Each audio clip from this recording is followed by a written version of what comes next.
This is the alternative Christmas fair, alternative gift fair for Boulevard Baptist Church. This is our 19th fair, and our purpose for being here is to gather money for the least of these. For example, the money that we earn in the bakery, the money that we earn in the silent auction is money that will be distributed among these ministry partners who are here in this room with us. And how long have you been involved in it? 19 years. Why, it's such a busy time of year, why do you take time out of your holidays to work so hard on this?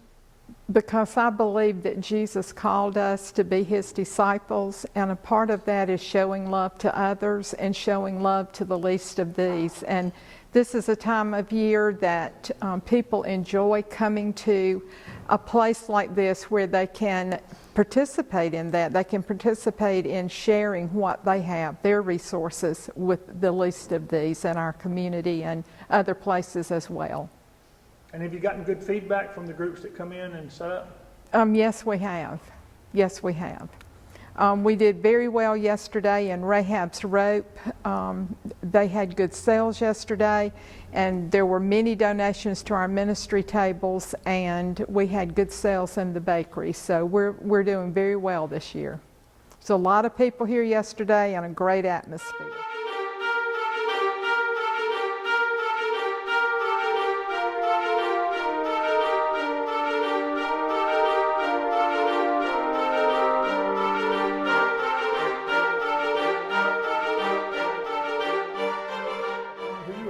I'm Vicki Moore. I'm the founder of Rahab's Rope, and we're an 18-year-old ministry. We work in India with women and children at risk and rescued from human trafficking. And so part of our product and being part of the alternative gift fair here is the way that we support the services that we provide for women and children that are rescued, as well as other artisan groups. So our product comes from several different countries: Africa, United States, India, Bangladesh, and so we support other artisans as well as the women that we offer services to. How important are these kind of holiday markets for you guys in terms of fundraising?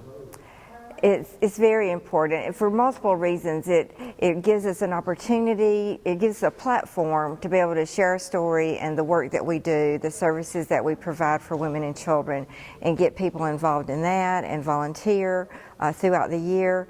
And then product sales, as a nonprofit, our product sales fund 70% of the services that we provide. And what kind of stuff are you selling for people who don't know? Yeah. We have jewelry, we have throws, shawls, we have great chocolate, fair trade chocolates and coffees, tote bags, quilts, just a lot of handcrafted items, hand-carved wood items. It's all handmade. You can go to rahabsrope.com and find out about all the different services that we provide, as well as go to our online catalog and shop on our online catalog.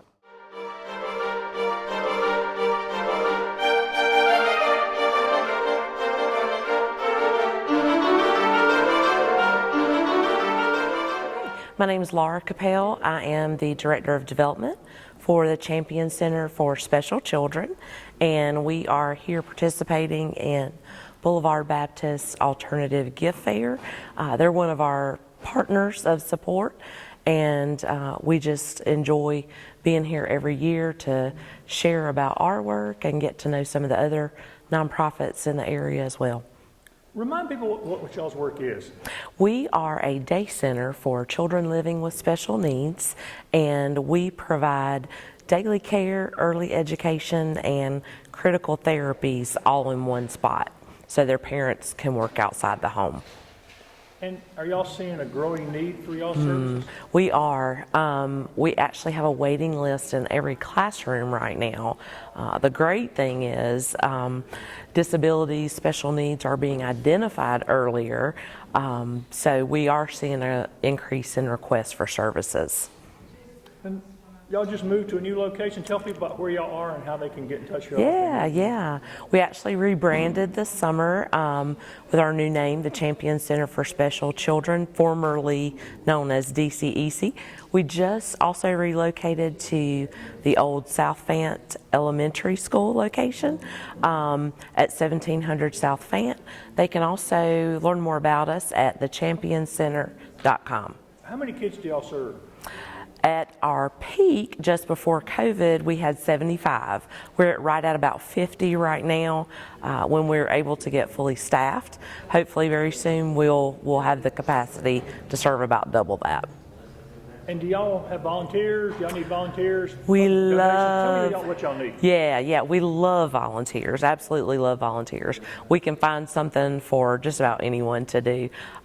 Donations are critical, supply donations as well as financial donations all help us complete the work.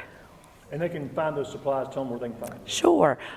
We accept diapers, wipes, office supplies. Again, we have a supply list on our website at thechambioncenter.com. And what ages are these kids? Right now we serve 6 weeks to age 5. We hope to, as we get fully staffed, go back to serving after school and during the summer up to age 10. We believe that every child deserves a chance to thrive, and we work with each child's individual needs so that they can do that.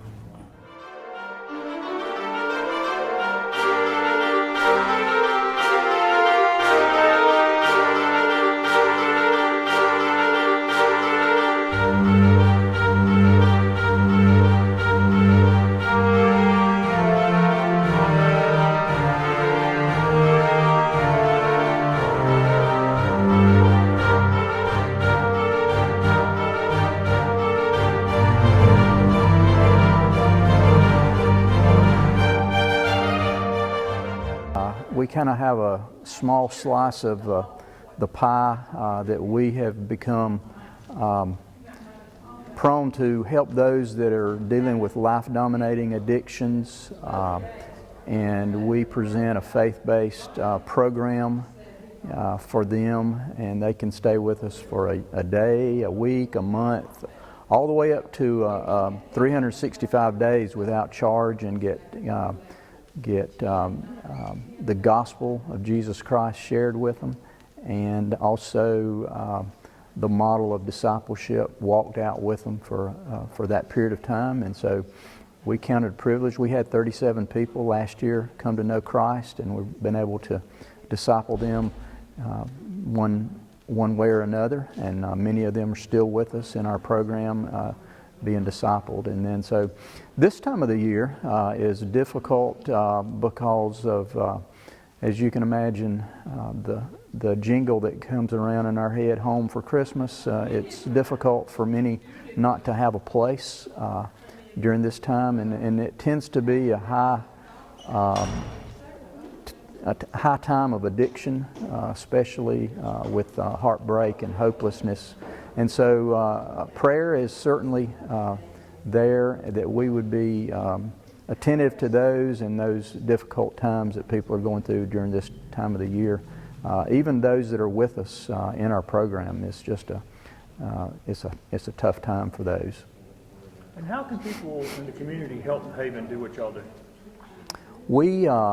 We certainly have opportunities throughout the year through. We just came off of our Thanksgiving meal ministry, where we served 3,100 meals in the community. Some of those walk up to our facility. Some of those were delivered to people that call us saying they need meals.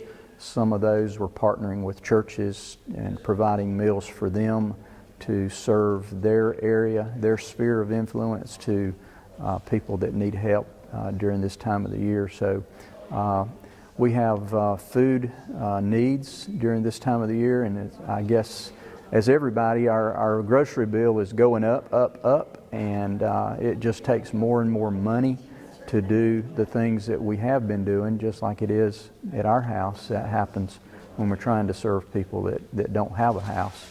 And so we we'll be doing again in December on the 21st, a Christmas meal ministry that looks similar to what we just finished in Thanksgiving. So that time of the year, this time of the year, that's kind of one of the things that it just takes a lot of our energy. We need people that would be willing to deliver meals on the 21st of December, and that's kind of the things that we're looking for help in doing right now. And where can people find out more about y'all, and where can they donate and find out about what you need specifically?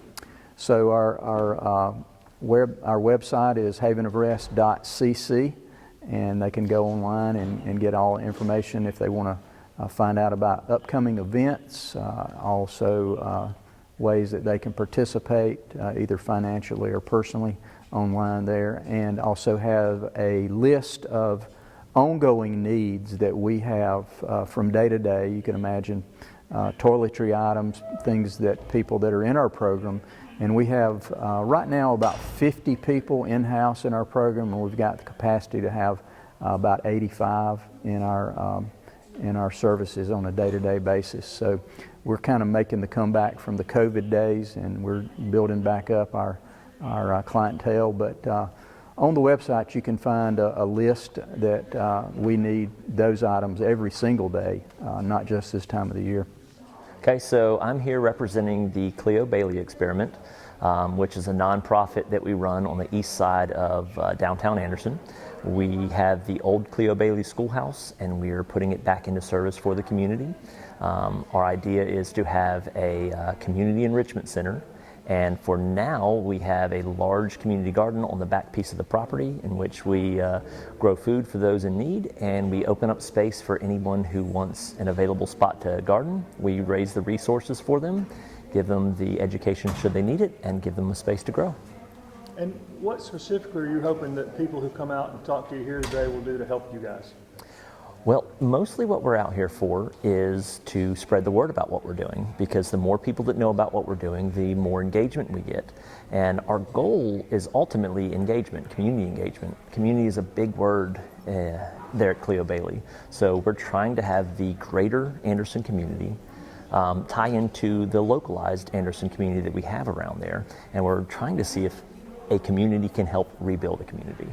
So that's our major focus, though of course we're always in need of volunteers and always in need of funds.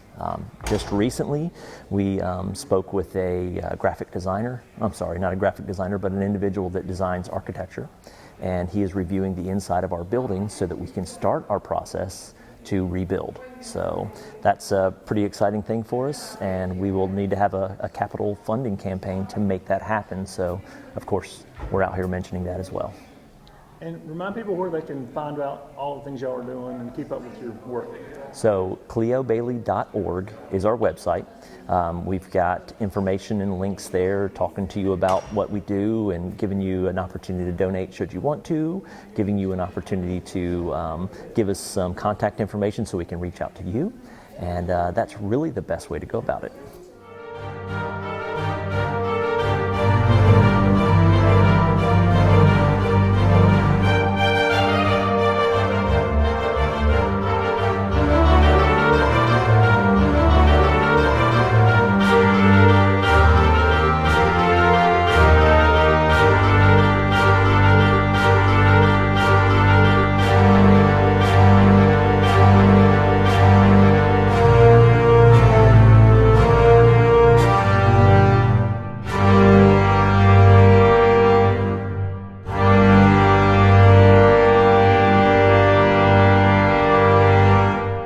Yes, absolutely. So this is our alternative gift fair. So every year, Christmas gets wrapped up in presents and celebrations and all of that kind of thing. But especially in the Christian church, we like to keep the focus on Jesus and on serving others and caring for others and the way that we can make earth more like God's kingdom. So that's why we started the alternative gift fair. So we have different items here that are physical, but we also have different nonprofits that are highlighted every year. And so people can come and hear about what these nonprofits are doing in our very own community of Anderson. and then they can decide how they can prayerfully and monetarily support these organizations and maybe even start volunteering in the next year. And so there are physical goods. We also have Rahab's Rope, who all of their items are helping women that have been in human trafficking and sexual different things, and so they help and give them different ways to get out of that. And we have baked goods, which you can see behind me, that our different church members make, and all the proceeds from that go to these nonprofits that are represented here. So basically, the main idea is we just want everyone to get to know better some of our local organizations here in Anderson, and so that we can all work together to make Earth more like heaven every day. And what kind of feedback have you gotten from the organizations that have participated in the past? They always love it, or always glad when they're invited back, because it's a chance for them to get to share more of their stories of who they are and why they're doing what they're doing. And of course, the monetary support is always great, especially this time of the year, as many of them, this is when they do some of their big things, is at the end of the year. So having that extra support at the end of the year and going into the new is always a big deal for them. And we love being able to continue to grow those relationships with them and help them grow those relationships within Anderson.